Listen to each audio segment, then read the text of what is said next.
ਟੇਬਲਾਂ ਦਾ ਰੌਲਾ ਜਿਹੜੀ ਟੇਬਲ ਤੇ ਨੇ ਹੁੰਦਾ। ਹਾਂਜੀ ਬਿਲਕੁਲ।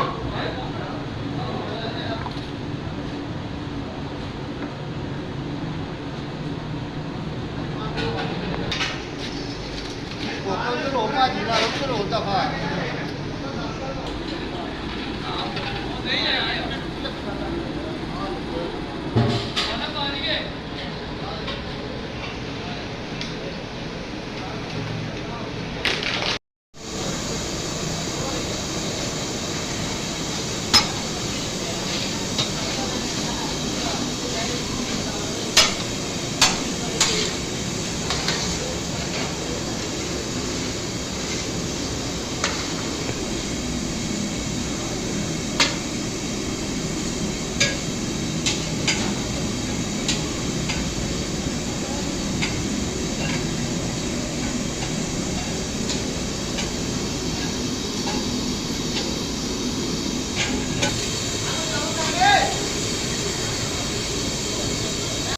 एक साइड से लाना मामे चाचे की वक्री लाना तो वो जी फैमिलियां ने वो वक्रियां अपनी एको जगह तो बैन मामे चाचा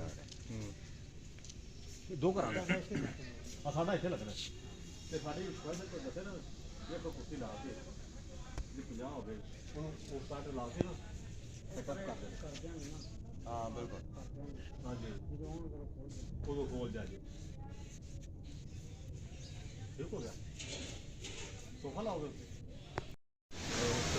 वीडियो करानी नहीं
शेफ हैं